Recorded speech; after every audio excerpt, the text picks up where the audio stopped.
এটি হলো আমাদের বকখালির বাড়ির বাগান। এই যে গাছটি দেখতেছেন এটা হলো জামকুল গাছ, কালো জাম খুব বড় বড় হয়। এরপরে পেয়ারা গাছ আছে, পেয়ারার মধ্যে লাল লাল পেয়ারা যেটা, সে গাছটি হলো এইটি। এই যে ঢেপে পড়েছে, দেখছেন ঝড়ে কি অবস্থা।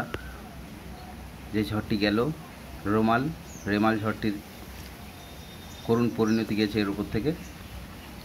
জাম গাছগুলো থেকে গেছে, অনেক জাম খসে পড়েছে, জাম রুল যেটা বলি, এই জামরুল, ছোটো ছোটো জামরুল গাছে প্রচুর পরিমাণে জাম হয়েছে। এই জাম গাছটা দেখুন, এই জামরুল গাছটাতে এখনও অনেকগুলো জাম আছে এবং ছোট গাছে প্রচুর পরিমাণে জাম হয়েছে।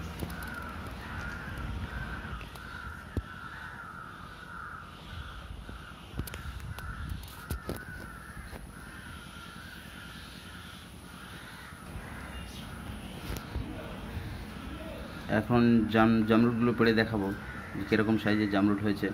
এটা আরেকটি গাছে জামরুল, অবশ্য এটার পরে পারবো, এখন পারবো যেটি আগে দেখালাম ওটাতে, এইটাতে। এই ভালোই সাইজের, অনেক মিষ্টি, দেখতে সবুজ হলেও যথেষ্ট মিষ্টি।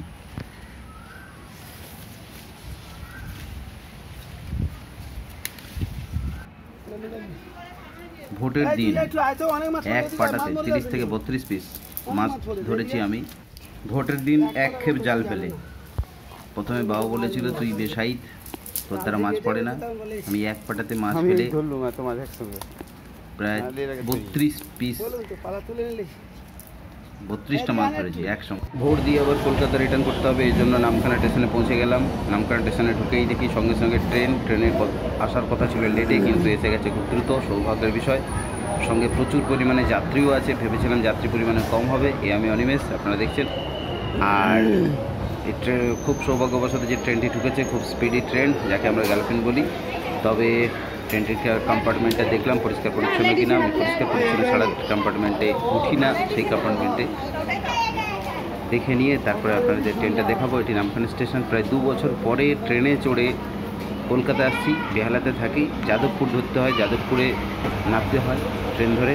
যাদবপুর থেকে S31 বাস ধরে জনকল্যাণ বা চৌরাস্তায় আসতে হয়। ট্রেনটাকে দেখাচ্ছি। অনেক দিন পরে নামখানা স্টেশন থেকে ট্রেন ধরে যাদবপুর স্টেশনে আসবো। এরপরে যাদবপুর স্টেশনে পৌঁছালাম, পৌঁছে দেখছি এসি বাস আছে যেটি হাওড়া যাওয়ার। আমাদের কিন্তু বেহালা চৌরাস্তা যাওয়ার বিশেষ কোনো বাস নেই। ভোটের দিন যথেষ্ট মানুষের তবুও ভিড়। কিছুক্ষণ পরে আমাদের এসি বাস চৌরাস্তার একটি আসবে, তাতে করে বেহালা চৌরাস্তায় পৌঁছবো। তারপরের দিন ছোটাম চলে এলাম কালীঘাটে কালী পুজো দিতে। তা কালী পুজোর মায়ের ভোগ পাওয়ার জন্য এসে দেখি অনেক মানুষের ভিড়। এই হলো আমাদের কালীঘাট। কালীঘাটে প্রচুর পরিমাণে ভিড় এবং ব্রাহ্মণদের উতাল পরিমাণে ব্যবসা। ঠিক আছে, ভোগ আপনি যদি লাইন দিয়ে পুজো দিয়ে যদি পেতে পারেন ফ্রিতে পাবেন, নতুবা যদি আপনি ভোগ নিতে চান, এই যে ভোগ, একটি ভোগ 500 টাকা পিস। সেই ভোগগুলো আপনাকে দেখাবো কীভাবে প্যাক করে ব্রাহ্মণরা তুলে রেখেছে। এই দেখুন ভোগগুলো দেখতে পাচ্ছেন, সব জায়গাতে ব্রাহ্মণ্যবাদী ব্যবসা, এগুলো বন্ধ করতে হবে।